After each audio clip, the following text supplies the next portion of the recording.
Hello, good afternoon, and welcome live. It's great to be here. My name's Jim Becker, and thanks a lot for joining us. It's really great to have you guys here on this cold day up here in Chicago. So, there's so many other places I'd rather be than here in Chicago, but that's okay. I'm inside, that's good to go, and I'm enjoying it. So, first off, I just want to say hello to you guys. Thanks for joining. It really means a lot for you guys being here. And we're going to go ahead and get into some things that are really essential that really determine where freight and the price of freight, where that's going. So we're going to go over this, and there are endless external forces that apply pressure on our shipping and logistics. There's the individual demand on each industry and available trucks, right? The supply and demand of that. And the weather can play a huge impact. And of course, gas prices, right? For now, on today's stream, I want you to focus in on some of the important market aspects that can provide a nice window into the freight world that we live in and how freight is shipping, how the shipping of freight is going to be here in the near future. There's, of course, the natural GDP, right? The gross domestic product, right? Then there's the consumer price index, right? Or the CPI. And finally, the personal consumption expenditure index, or the CPE. So on these, it's essential to really understand these as we move forward. And these may have gone over in macroeconomics or economics in that case, but to really revisit this to understand where we're going in this world. These are three that I want you to focus on for today's meeting, as I think they provide a good framework to make decisions based off. So, when you're running a company and you really spend that time to really forecast and put that vision together for the whole team that you're leading, you really need to look at your GDP, your CPI, and your CPE. So let's get started with the GDP. So GDP determines, well, a lot. It really does determine a lot. And going through what we've just gone through over 2020 and now with this pandemic, there's a lot of things that have caused that to diminish as we've gone forward. So, with the gross domestic product, the GDP, it is the total monetary or market value of the finished goods and services that are produced within any country's borders in specific time period. So it's a good scorecard of the economy of any nation. So when we're looking at nations, we're really looking at the GDP of that nation to see how they're faring in this world, and are they increasing or are they decreasing? And we could go into fiat currency one day, and maybe we will as we move forward. So it's easy to conclude that the GDP plays a pretty large part on freight shipping and the supply chain, and vice versa. More finished goods being produced means more products that need to be shipped, both finished and in the raw materials. The supply chain touches pretty much every industry at some point as the GDP grows. So does the supply chain and shipping along with it. The past year, however, has been a little bit crazy, I would have to say myself. The current pandemic-driven recession ended 126 months of growth, and it's extensive growth that we did have. The longest economic expansion in the U.S. history, as a matter of fact.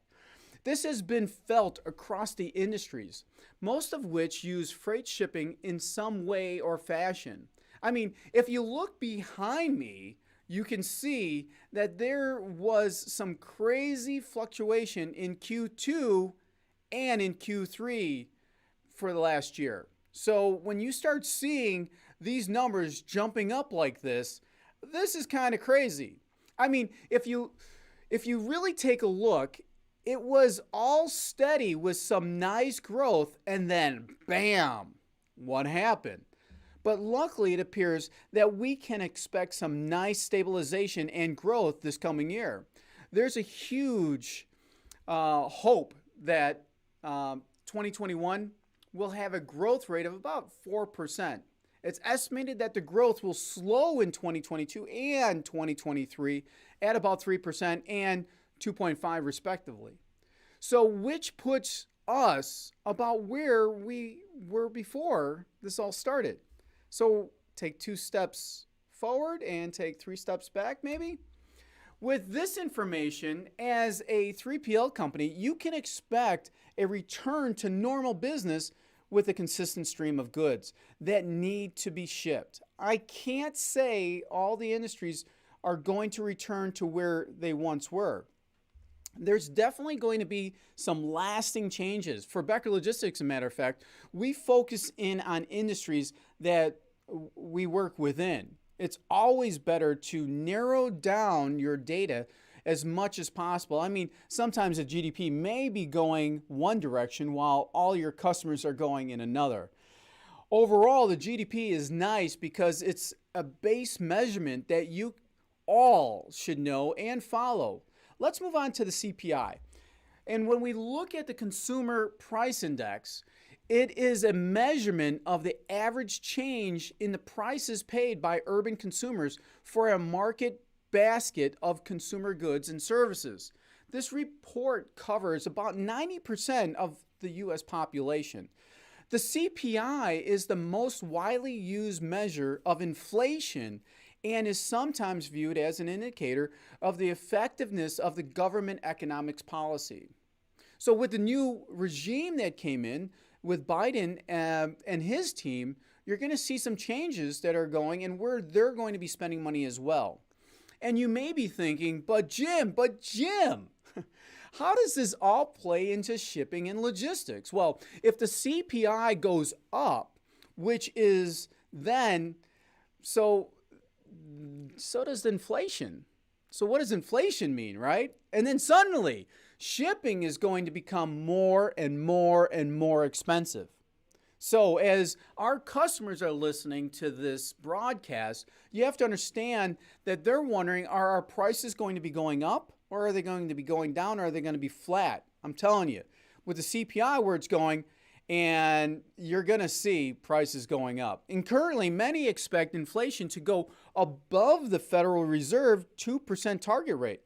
The primary driver is the economic reopening, right? So when we look at us reopening, now that goes to the people that are getting vaccinated as well.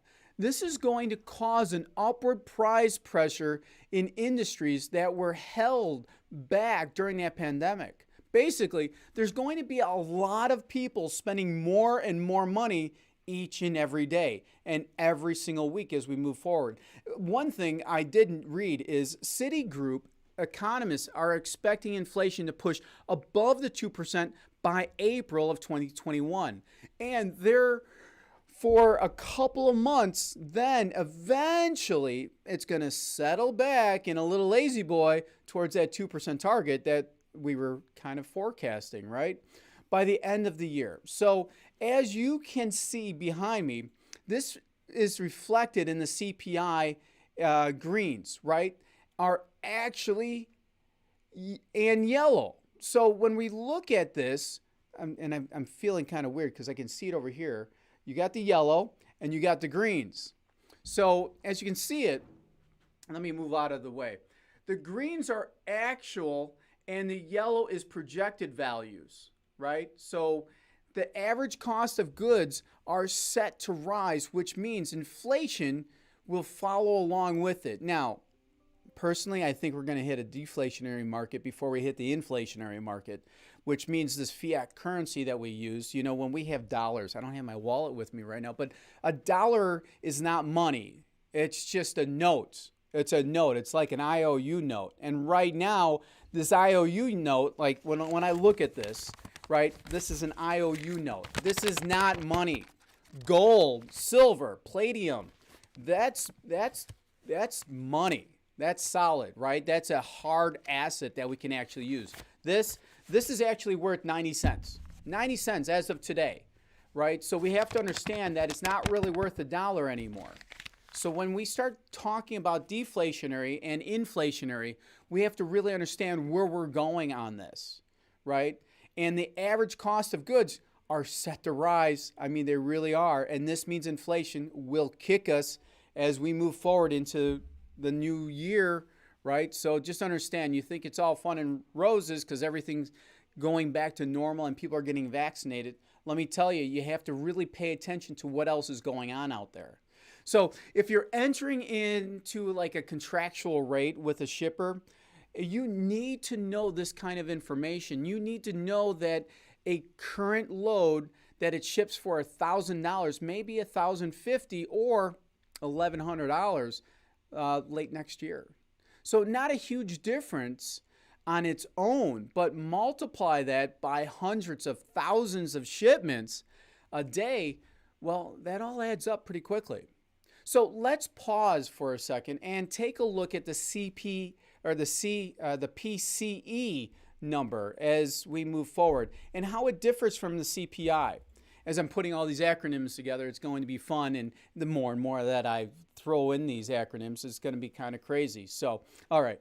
So the PCE, or the Personal Consumption Expenditure Price Index, we need to look at this. So when we're looking at this, it's a little bit different now. So the PCE is measured of the prices that people pay for goods and services. This PCE price index is known for capturing inflation or deflation across a wide range of consumer expenses and reflecting changes in the consumer's behavior. So what are you buying right now? Personally, we're buying a new couch. We bought some exercise equipment. We bought more groceries, right? So what are you buying? So you're going to find that your buying patterns have changed this year versus 2 years ago, or even beginning of last year, right? So when was the last time you went to a movie? Let me ask you that question, because I can tell you, I went with a good friend of mine, Patrick, and we went about a year ago, and we saw a really good movie up north, and that was the last time I went to a movie theater. So, and as you can see, AMC's stock price has jumped up 200% just recently, and people are still not going to the movie theaters. But they're expecting, with the vaccines and the big push of moving vaccines to the front of the line, that we're going to be getting back to the movie theaters really, really soon. Personally, I don't think so, but let's see what happens. So the CPI and the PC both show cost of goods and are used to determine whether inflation is going up or are we in a deflationary. So the CPI tends to show higher inflation than the PCE since 2000. So the CPI has averaged an annual increase about 3.9%, and the PCE has averaged about 3.4%, respectively. So both indexes calculate the price level by pricing a basket of goods. So this basket of goods, let's go over this. If the price of a basket of goods goes up, the price index goes up as well, respectively. But the baskets aren't the same. The biggest difference between the CPI and the PCE arise from the differences in their baskets. The CPI is based on a survey of what households are buying. What are these households buying? What are you buying? I can tell you what I'm buying. Buying some cat food, a whole bunch of food for my kids, my wife and I. And of course, we're remodeling our basement, trying to get some things done down there.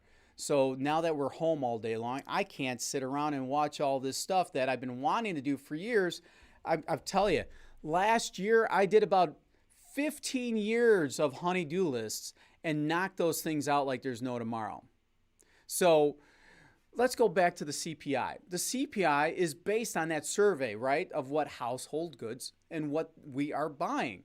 The PCE is based on surveys of what businesses are selling. Businesses that are doing well right now versus the businesses that aren't doing well right now, there's certain things that aren't selling. I'm telling you, we have struggled. We have been in this calamity of trying to get through this freight recession first in 2019, Q3 and Q4, and then going through the whole COVID thing, and now going through this period that we're in now. I don't think we have a name for it quite yet, but we need to get through this. And also that CPI only covers out-of-pocket expenditures on goods and services that we purchase. It excludes other expenditures that are not paid for directly. For example, medical care paid for or by the employee, right?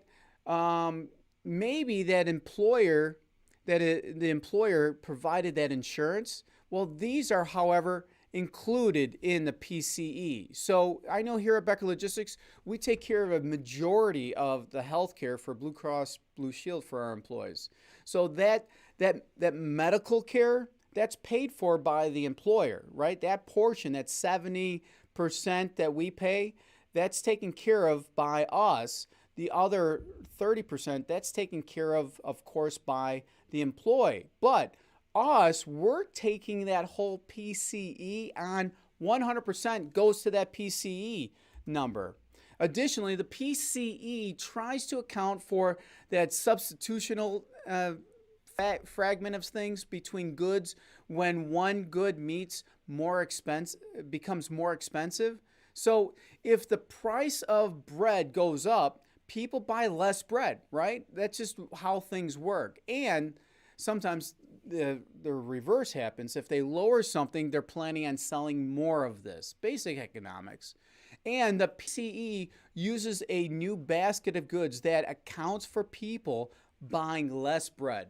So the CPI uses the same basket as before. So my question is, why is this really important? Why do we need to know these two, right? Well, you can never have too much data. And the more you look at this data, the more the data tells you. And by knowing the differences between these two, you can make decisions, because your business does not exist in a vacuum. It really doesn't. My business does not exist in a vacuum.